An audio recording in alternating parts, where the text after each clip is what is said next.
Yo, what is up, my friends? It is Hippo, and this is not a drill. Tubi has Breaking Bad with bears. No, not the bears from Breaking Bad. A whole new thing, an adult animated comedy created by Julian Nitzberg for Tubi. It was actually announced all the way back in 2022, and the original promotional art looked quite a lot different from what we ended up getting. I've seen some people saying it looks worse than it did, or some that it looks better than it did. Now, I personally think it looks a little better than it did, but at the same time, I don't really care. I care about the contents of the show, so let's watch it. We open to Walt and Jesse, Dwight and Wink as they are cooking up a batch of that crystal, that big blue. Yes, it's blue, just like in Breaking Bad, of course. They finish up a batch, and Wink, the Jesse stand-in, is making fun of Dwight for wearing tighty-whities, clearly poking fun at the pilot of Breaking Bad. You are in your underwear in front of another guy.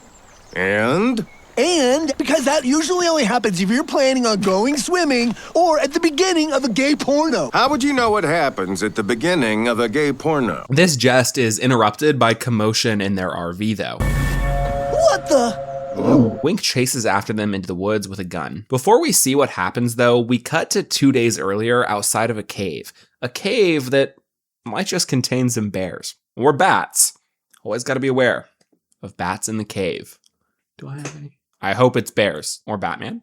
I hope it's Batman. No, it's just bears. Oh, what the fuck? Oh my god. So this is Jer, the eldest of our trio of bears, and he can be mainly described by his addictions, food and porn. My two favorite things, food and porn. They'll carry this joke even further later in the show as he gets addicted to human meat as well, which I guess is still him being addicted to food if you want to think about it like that. So Jer's big ass dick has apparently been boinging around like that in his sleep for the last 5 months as he's had an absolute marathon of a wet dream throughout his entire hibernation that he was unfortunately woken up early from. He had like a couple days left to sleep, and I think this is a pain that we can all relate to, right? If I wake up 20 minutes before my alarm is supposed to go off for work, it basically ruins my entire month. Oh, and Jer is voiced by Brendan Fraser, which is pretty cool. Next up, we meet Blair, played by Sarah Michelle Gellar, and if Jer is the big, greedy, and horny one, she is the level-headed, smart one, and she's had it way worse because apparently she's been awake from hibernation for weeks. I'd just kill myself at that point. The last bear we're introduced to is Alistair, played by Josh Gad. He is the little one. He's annoying. He's like Scrappy Doo. He loves getting high. It starts out, he gets like high on honey, but then when they're introduced to meth, he starts getting really high on meth, as you do when you smoke meth and snort it, I guess. I am rubber, you are glue. I wish I could sniff them too. His whole role in the show, as far as I can tell, is like loud equals funny, drug trip equals funny, and he's not really doing it for me.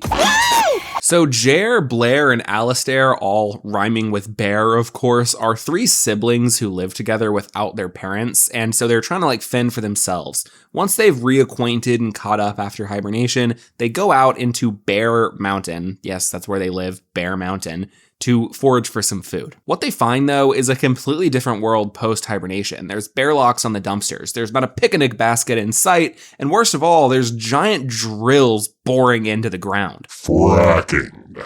That's right, baby. Bear Mountain is getting Fracked. They're walking around brainstorming, trying to figure out what to do when they stumble upon this RV, which loops us all the way back around to the start of the episode. There's this running joke in the show that every time a person sees the bears, they think they're Armenian people at first. We're getting robbed by Armenians. Armenian? Black bear. But of course, as Wink comes upon them in the woods, he is met with 3 freshly dripped out bears. Ah, you man-eating bear. They deadass got Matthew Lillard to voice this dude for 1 episode and then killed him. Fair play. Jer starts to eat Wink, and at first he seems kind of unaffected, but pretty quickly he's gonna get ravenous for human food, which I hope won't cause any problems for them later on when they're dealing with humans in the meth trade. Now Dwight Salter. Right, so Dwight Salter comes upon the bears and his dead partner and is rightfully freaking out. Blair strikes up conversation with the guy, which evolves into a business meeting, which evolves into a partnership, baby. Dwight Salter, you're a teacher? Yes. We are doing bad to do good. If I, say, wanted to fight frackers who are destroying my forest, could I use drug money to do that? Of course. Jesse, In 2026, they're gonna release a parody of our show where it's like these bears that are us, but also there's a human that's us. It doesn't really make sense, Jesse. Yo, Mr. White, I don't know what you're talking about, yo. Hey, this What the fuck? Yeah, bitch! So that's the end of episode 1. Now, the next episode, we're gonna learn a lot more about Mr. Dwight Salter and his life. Just like Walt, he's a teacher, but important distinction, he's a drama teacher, not a science teacher. He's voiced by Chris Parnell, a voice I'm always happy to hear. Human music. I like it. I'll just remember that it's the opposite of what they say. I'd really be more comfortable if you rewrote the form. No, I'll remember. Opposite, opposite, opposite. There is this governor character, Jim, who is also voiced by Chris Parnell, and he's like a big Republican. He's pro-fracking, he's not really into vaccines, and he's good friends with RFK Jr. So we get this flashback where Dwight is talking about what led to him getting into the meth trade. This sequence with RFK Jr. is so weird. Him and Governor Jim announced this new school, Robert F. Kennedy Jr. Junior High School for the vaccine hesitant. Now, a few months after this school is opened, there's like a polio outbreak because it's like all these unvaccinated kids. The solution that RFK Jr. and Governor Jim propose is to hold a French kissing party where the kids with polio make out with the kids who aren't diagnosed with polio to like create a natural immunity. Now, I understand the joke. It's like that is so much worse than just giving someone a vaccine. I mean, if anything, it is just a roundabout way of doing exactly what a vaccine does, but making it like really fucked up and taboo and inappropriate. But God, it is just a weird scene to watch. Anyways, the French kissing results in like 90% of the school coming down with polio, so they have to spend ludicrous amounts of money making the school the most wheelchair accessible place on planet Earth, and because of that, they cut funding for the musical theater program that Dwight runs. And that's why he got into the meth trade. Not because of an illness, because he wants money to fund his school's musical theater program. Missed opportunity to not make a joke about how RFK Jr. dumped a rotting bear carcass into Central Park as like a practical joke after driving around with it all day, though they might later in the show, so let me not say missed opportunity. You know, for all I know, RFK Jr. could be a recurring character like James Garfield in American Dad, who is also voiced by Chris Parnell, okay? Anyways, back to the drug trade. Wink was him and Dwight's distributor, so they're trying to like rack their brains and figure out how they can sell their product. Luckily for us, one of Dwight's former students, Flo, the host so sweet that the streets named her twice, is a lady of the night and she knows some people, so Dwight seeks out her assistance. This leads us to like a really uncomfortable scene. This show has a lot of those. Why, is that my favorite teacher of all time, Mr. Salter? After Flo finishes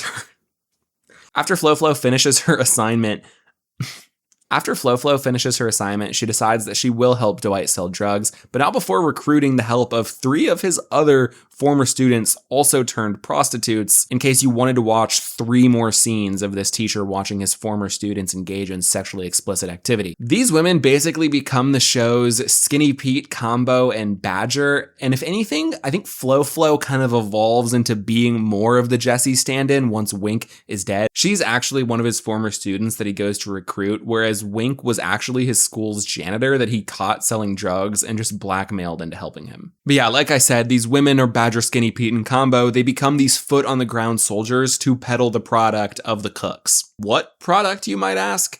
Because blue meth is so 2010s. We sell in honey nut meth now. Hell yeah. The bears are trying to brainstorm like disguises so that they can, interact with people in the meth trade. Flo ends up suggesting that the bears just lie and say that they're furries so that they don't have to come up with disguises, and fair play. Jesse, do you like my persona? We need to cook so I can buy a bigger suit. Furry suits are really expensive, Jesse. We gotta cook. So they go off to sell their meth, and the gang busts out into this pretty entertaining musical number. I always like a good musical number, and this one was pretty good, so we'll give them that. Won't miss your teeth once you've sampled the merchandise. Afternoon delight, get you tweaking right. No need to say goodnight. You'll be awake for life. So the drugs were selling like hotcakes. Everything is going swimmingly. It's great. People love the honey nut.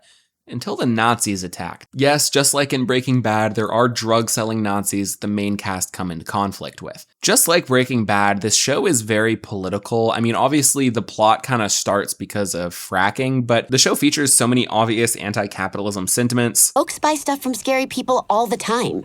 Jeff Bezos? Elon Musk. Kim Kardashian? They, of course, have to refer to Breaking Bad's initial setup. Or they get cancer, and because we live in the only advanced nation that doesn't have universal health care, we need to deal drugs to pay the medical bills. The Nazis go on this tirade about all the people they're scared of. And we Aryans are not afraid of anything. Yeah! Well, except black people. 1 hour later. And nothing scares us except for black people, Jews, Jewish bankers, Mexicans, and trans people using bathrooms. And did I mention fear of commitment? No, you didn't. Then please add that and pass me the meth pipe. They're making fun of Republicans, they're making fun of skinheads, they're making fun of rich people. It's par for the course for most adult animated comedies. Sorry, the new norm.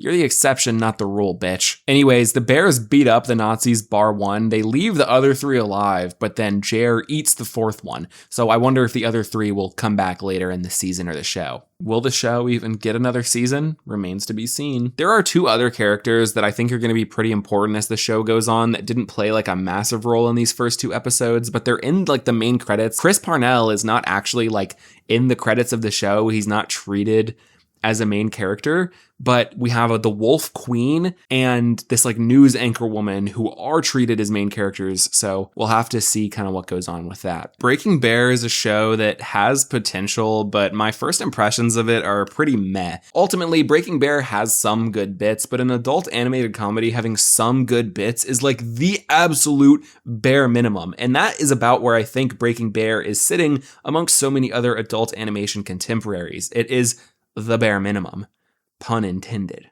That being said, they have 6 episodes left to change my mind, and I will be checking those out.